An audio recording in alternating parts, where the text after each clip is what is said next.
Happy Easter, everyone. Mimi is sitting down to read the book about another bunny rabbit named Harold. And this happens to be a book that was a favorite of your daddy's when they were about your age.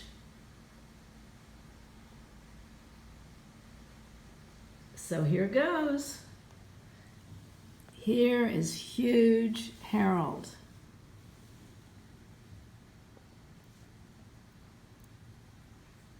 He's bigger than most bunny rabbits, isn't he? And that's what the story's all about.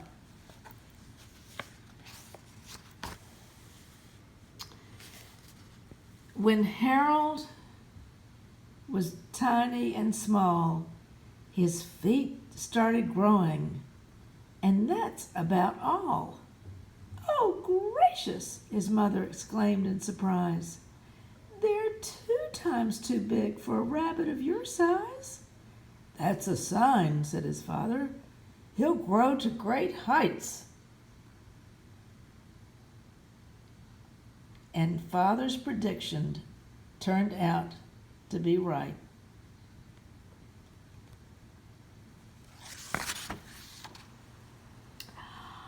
For Harold began to get bigger each day. He grew all around and in every which way. "Please," cried his mother, "stop growing that way. Please, Harold, you're nearly as big as a cow." "Oh, what a problem," his poor father cried. "There's no place around here where Harold can hide. He'll hide in the bushes.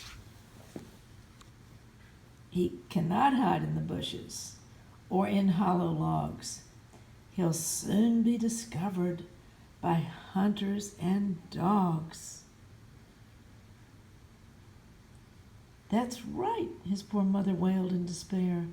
"He'll have to go live in the deep woods somewhere."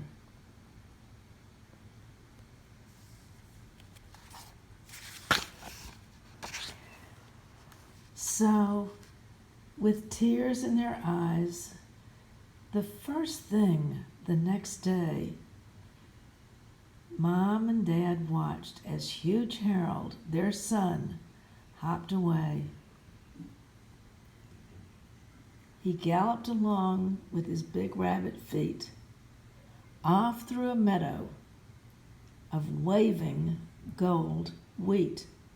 He crossed a green pasture without being seen. Then he followed a creek bed along a ravine.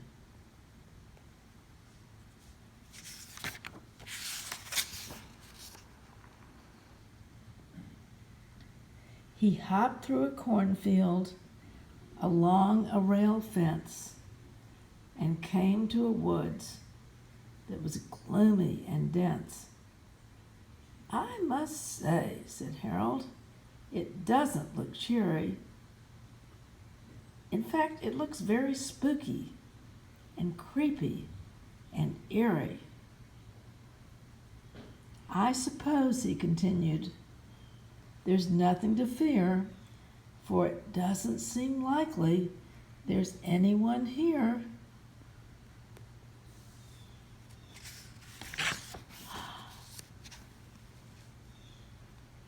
So he hopped down a path through the twisty old trees. There wasn't a sound but a whisper of breeze. Then he heard a faint rustle, a twig snapping sound, and he stopped in his tracks to look quickly around.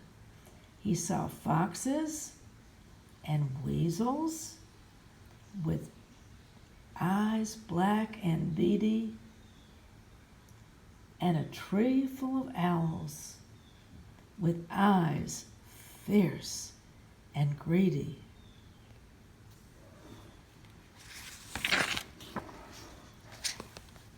"Now," said one owl, "if we play it just right, we'll all have a big rabbit banquet tonight." "I'm sorry," said Harold, "to say I can't stay." And in one frantic leap, he was off and away. He raced through the bushes at such a fast pace that the weasels and foxes soon gave up the chase. But Harold kept running.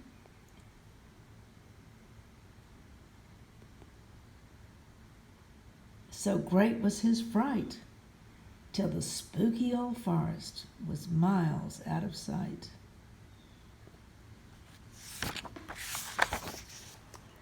"I'm tired," said Harold.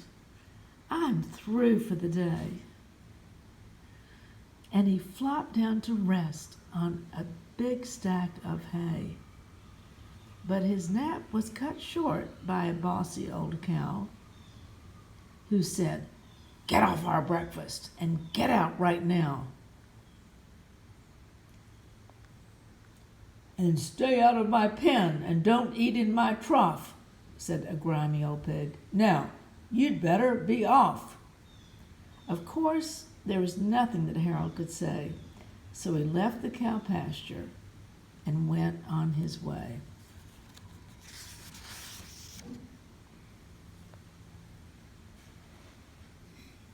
As he rambled along, a sweet scent crossed the breeze, and the fresh green aroma of lettuce and peas. A scarecrow stood by with his arms in the air, as if he might say, "Help yourself, Harold. I don't care." But Harold had no more than started his feast when he heard someone shouting, "Now, stop it, you beast!" A farmer came running across a barn lot, took aim with his rifle, and fired a shot. Harold had never been shot at before, and he raced on in panic for 5 miles or more.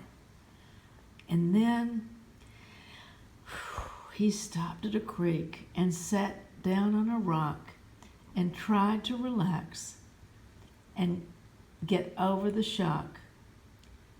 "A big rabbit like me isn't safe anywhere," he said with a long, weary sigh of despair. And as he sat staring helplessly down at his toes, a raindrop surprisingly plopped on his nose.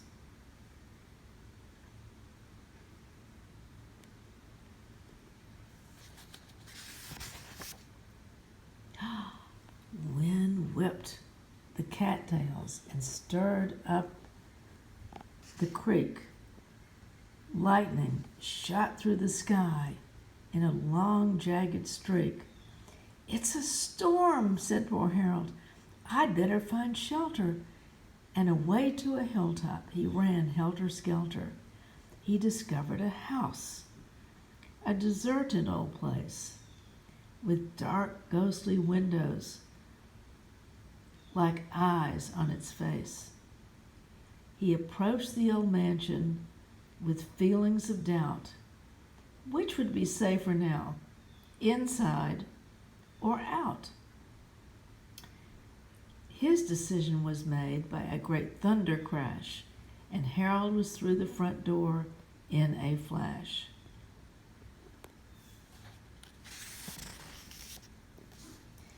He soon scrambled under a stairway to hide, and there he remained while the storm raged outside. Thunder shook the old house till its dry timbers creaked. Lightning flashed in the windows. The wind howled and shrieked. Through the whole afternoon, the storm raged on, and finally it ran out of breath and was gone.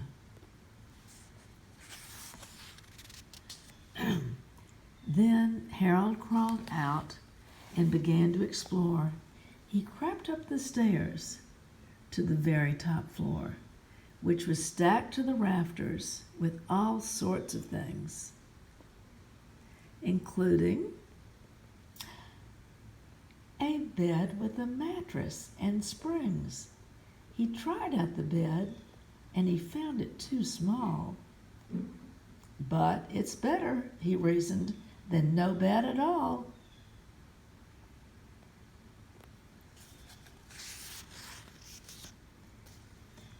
He awoke the next day to a squeak of a door and the sound of some footsteps below on the floor. So he tiptoed downstairs to see what made the noise and came face to face with two terrified boys. "It's a ghost! It's a ghost!" they both screamed as they fled. But one of them stopped. "It's a rabbit," he said. "Yes, that's the big rabbit that Oliver Hatch shot at and missed in his vegetable patch." And away they both ran, just as fast as they could, to tell everyone in the whole neighborhood.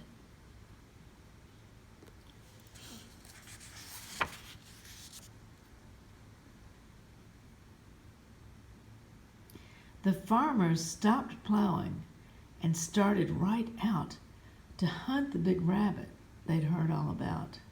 When they reached the old mansion, no rabbit was there. He was racing far off through the country somewhere. But the hunters kept snooping and picked up the trail, and they started the hunt for the big cottontail.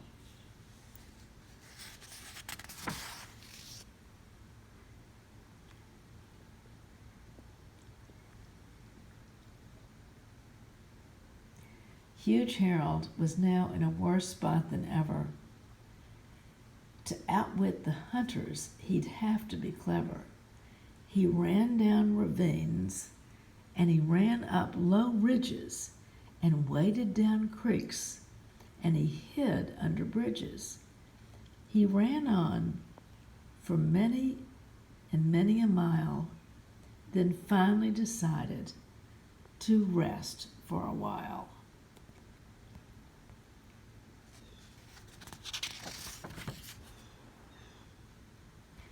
So he spotted a hideout, and with a great hop, he came plopping down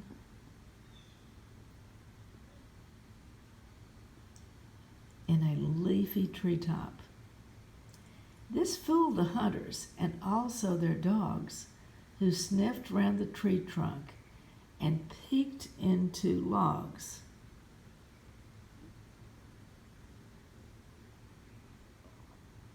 But they never once thought to look up in the tree. It wasn't a place where a rabbit should be.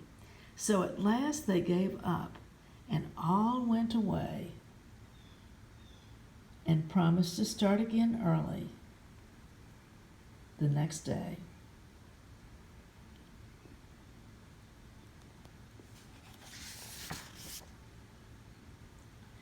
The great hunt continued for week after week, like a countryside contest of hide and go seek. It went on and on through the month of September and into October, and all through November. December arrived, and the first heavy snow, and the temperature dropped to 14 below.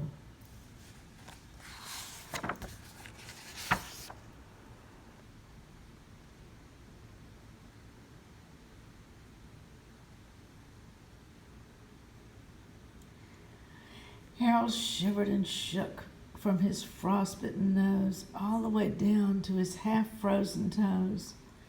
"I'm done for," he said. "I'm through altogether if I don't get out of this terrible weather." Just about then, something red caught his eye.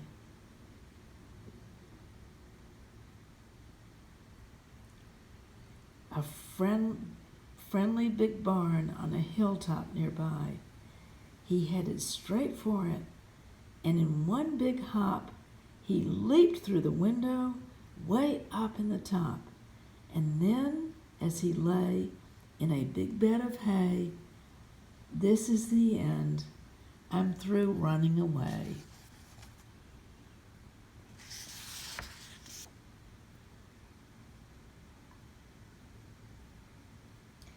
Harold was spotted by Orville B. Croft, who heard some loud snoring way up in his loft.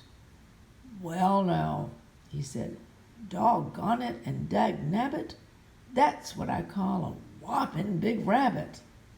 Then all at once he heard someone shout. He opened a window and poked his head out.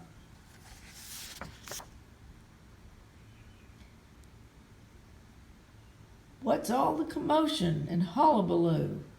I'd just like to know what you think you're up to." "Oh, we're hunting a rabbit," the hunters replied, "and we're looking through your barn, if you'll let us inside." "He's in here," said Orville, "and here's where he'll stay. And you're not coming in, so be off on your way." The hunters all grumbled and kicked up the snow, but at last they gave up and decided to go. Orville B. Croft was both gentle and kind, but still Harold feared what he might have in his mind. He was given fresh water and always well fed along with the horses, both Buster and Ted. "I know," thought Harold, "just what he's up to. He's fattening me up to make a big rabbit stew."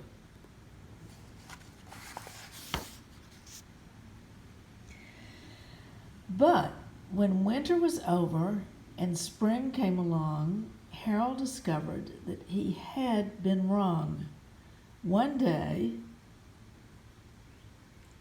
he was brushed with the greatest of care to get all the foxtails and burrs from his hair. Orville hitched him to a buggy with harness and reins, and then went trotting off down the back country lanes.